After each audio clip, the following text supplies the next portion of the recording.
businesses are going to survive. So it's been really tough. And yeah, right now all we can do is keep trying. Martin would have more peace of mind, she says, if Ontario had a vaccine passport system for non-essential services like hers. If a vaccine passport would help be able to keep businesses open, especially if we do, potentially go into another wave, then, let's do it. Fearing a fourth wave, Quebec announced a vaccine passport program yesterday, spurring a surge in first dose appointment bookings. The Ontario government is under growing pressure to do the same as cases trend upward and momentum in the vaccine rollout wanes. If cases start to rise, if hospitalizations start to rise, if the healthcare system is getting threatened with being overwhelmed, and you want to keep things going, that's a potential option to do so. So far, the province is resisting. Premier Doug Ford last month. The answer is no. We aren't going to do it. We aren't going to have a split society. But as the Delta surge worsens, vaccine passports are becoming more common. New York's takes effect next month. France made the move in July, prompting some protests but boosting the country's vaccination rate. In Ontario, nearly 20% of those eligible still haven't gotten a single dose. A worrisome number, says Dr. Zane Chagla. The unvaccinated population is really going to drive healthcare demand. Really what we do today in terms of making sure we get people vaccinated, even that first dose for people, is going to define what happens in a few months in terms of our healthcare demand. A specter hanging over Martin, making this appeal. Everyone get vaccinated, and then we can get through this. Toronto.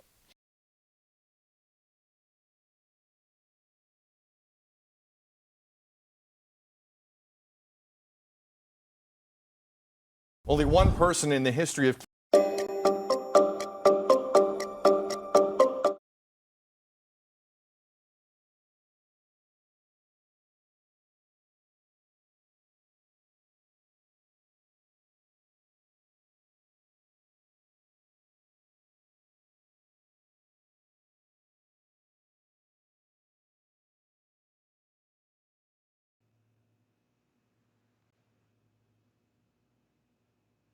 Friday, August 6, 2021.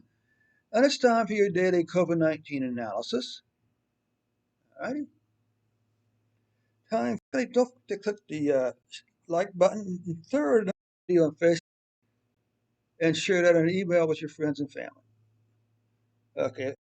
Of course, the favor again is for you to click on that share button, share this video on your Facebook and your Twitter accounts today.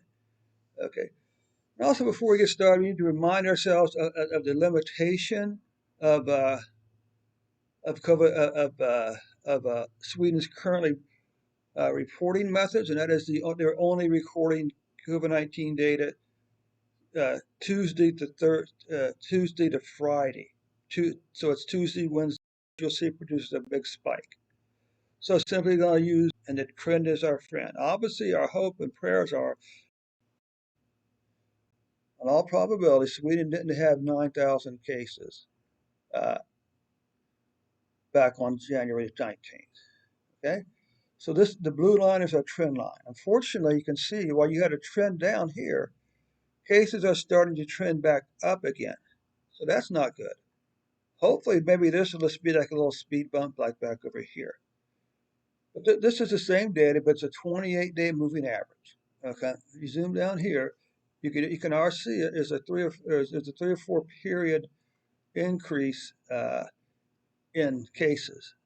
So what this bar is, it means so for the 28-day period ending July the 22nd, you are averaging 395 deaths or cases per day.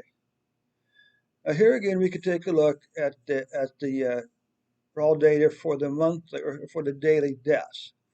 You can see you had the spike back over here.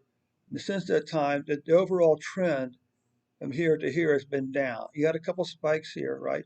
But the overall trend is still down. And you can even see here that right now the deaths in Sweden have leveled off. Again, we're not concerned with the actual numbers because we don't know exactly, because this is a Tuesday. This is This is the Tuesday numbers, again, which includes Saturday, Sunday, and Monday's numbers. So the trend is our friend, and the trend is generally downward to leveling off for deaths in Sweden right now. Again, here's the 20-day moving average. All right.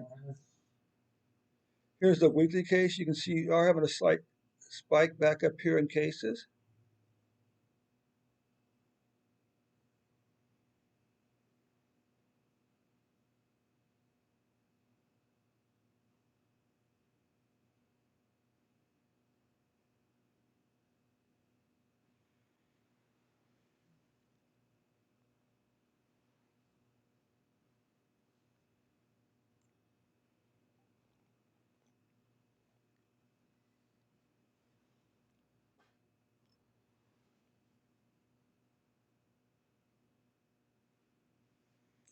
Okay, now here you can see deaths, weekly deaths. Look how low your deaths are staying here. This is 125 deaths.